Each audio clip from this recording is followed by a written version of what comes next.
So especially for fat loss goals, especially for weight loss goals, it's crucial that you're getting enough of this during your eating window. A while back, I shared the 5 super most common mistakes that I see all the time for why you're gaining weight with intermittent fasting. But now that it's been about a year, a little over a year, I wanted to share 5 additional mistakes that I'm seeing time and time again for why you're not losing weight with intermittent fasting and why you might actually be gaining weight with intermittent fasting. So today I'm going to share those 5 super common mistakes for why you might not be losing weight or in fact gaining weight with intermittent fasting in today's video. All right guys, if you're new to my channel and you don't know who I am, my name's Autumn and I'm a certified clinical nutritionist with my master's nutrition human performance.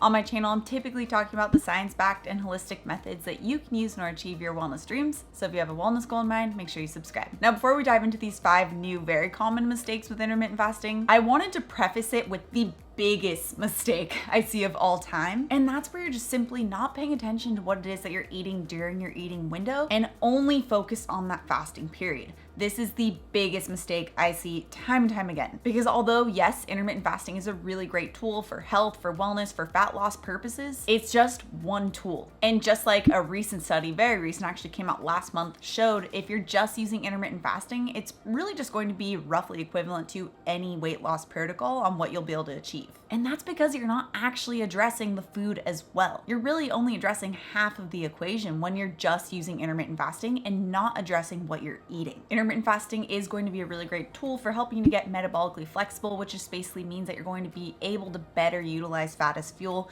also for helping with deep loading. But for those long-term weight loss and energy benefits, we also need to make sure we're paying attention to what you're eating during that window, which really brings me to my first very common mistake, and that's that you're breaking your fast with a juice. Now, all juices, even those that are just straight green juice, kale, celery, all of that amazing stuff, it's not going to contain any of the nutrients your body needs to actually stabilize blood glucose levels and tap into fat burning mechanisms and reduce hunger. One of the studied benefits of intermittent fasting is that it does reduce the frequency that you're eating, which means that you're not constantly secreting the fat storing hormone insulin. So when you're fasting, your insulin is low and fat burning is cranked up. And this is something that we want to try and mimic or just improve upon as well with our food during your eating window. And this means whenever you are going to eat, making sure that you're eating until fully satiated so that we're reducing the number of times you're eating throughout the window and focusing on the foods that are not going to spike your insulin or spike your hunger. Now, the foods that are going to be best at helping to stabilize those blood glucose levels so that insulin doesn't skyrocket are going to be fat, fiber, and protein. Those are also going to help you stay the most satiated so you're not getting hungry. So that means drinking a juice is ultimately not going to make you feel satiated. I mean, if we look at a very common type of green juice that contains like kale and celery, maybe a little bit of lemon, this will have 0 grams of fat, 2 grams of protein, 0 grams of fiber, and about 10 grams of carbohydrates. This will not keep you full.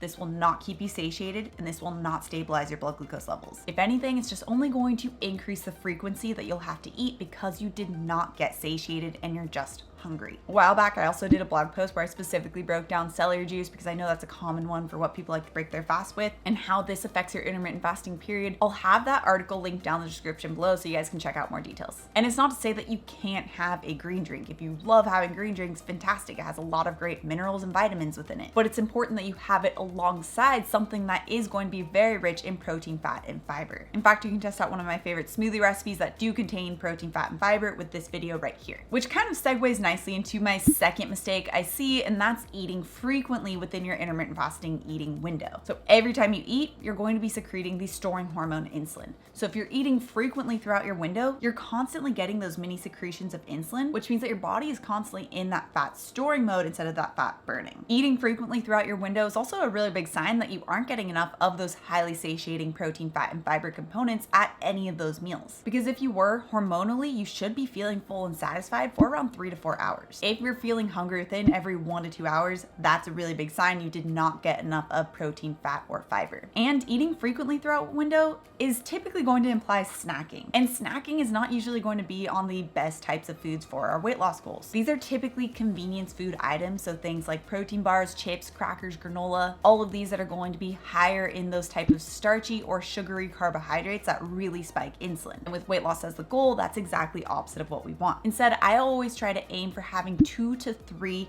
full meals during that eating window and really emphasizing the protein, the fat, and the fiber components. And a good rule of thumb is to always make sure that when you go to eat, every time you go to eat, that you're always eating with the intention of eating until fully satisfied. Okay, just cutting in here for a second because I wanted to let you guys know that I actually created a free download for you guys that has 7 really simple free recipes that you can incorporate to hit these protein, fat, and fiber components.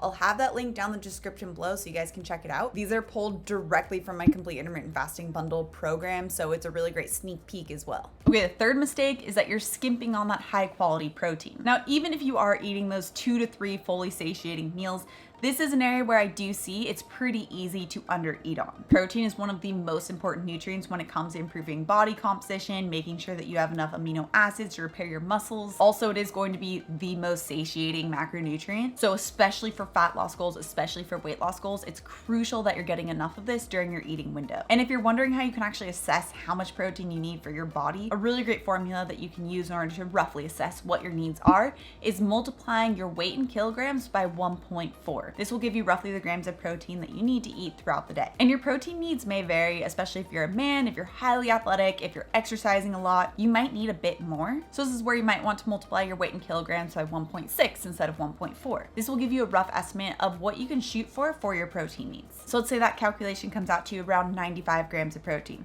This means you're looking for around 33-ish grams of protein per each of those 3 meals. This would be like 3.5 ounces of chicken, 4.5 ounces of salmon, 1.5 servings of a typical protein powder, 1.5 cups of Greek yogurt, 4 ounces of ground beef, 5.5 ounces of tempeh. There's a lot of really great options you can go with. And if you think that you're not getting enough protein, you can check out my 5 common signs of not getting enough protein with this video right here. Okay, mistake number 4, you're breaking your fast with a protein shake. Now I know, seems counterintuitive. I just talked about the importance of protein. But remember, there's also fiber and fat that we need to consider for making sure that you're eating until fully satiated. Now these protein meal replacements are generally going to be pretty high in a lot of sugars as well, while simultaneously not containing much fiber and being pretty low in fat. And if you're drinking something that has a lot of added sugar in it, this is actually one of the leading causes of obesity in America because it causes such a massive spike in the storing hormone insulin. Now looking at a popular ready to drink type of protein shake, a single serving is going to have 7 grams of fat, 32 grams of carbohydrates, 11 of which are coming purely from added sugars and only 2 grams of that being fiber, and only 16 grams of protein.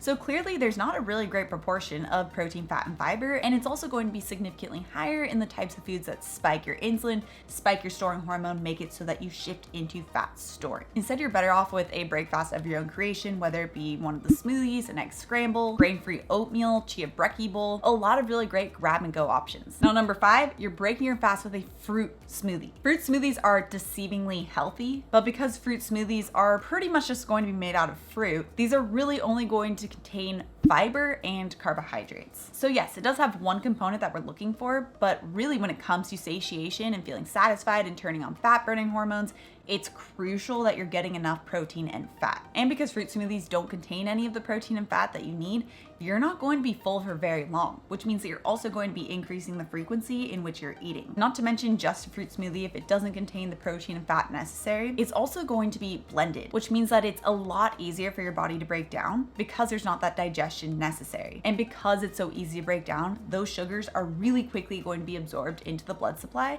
cause a massive spike in blood glucose and a massive spike in that storing hormone insulin. So it's not that you can't use fruit in your smoothies, you just wanna make sure that you're opting for low sugar fruits and also pairing it with high quality fats and high quality proteins. Now, if you're wondering how long intermittent fasting should be taking to work, I highly recommend you check out this video next. Also, if you're new to my channel and you love this science-backed information, make sure you subscribe right here. Come out with new videos every Tuesday and Thursday. All right guys, thanks so much for tuning in and I'll see you in my next video.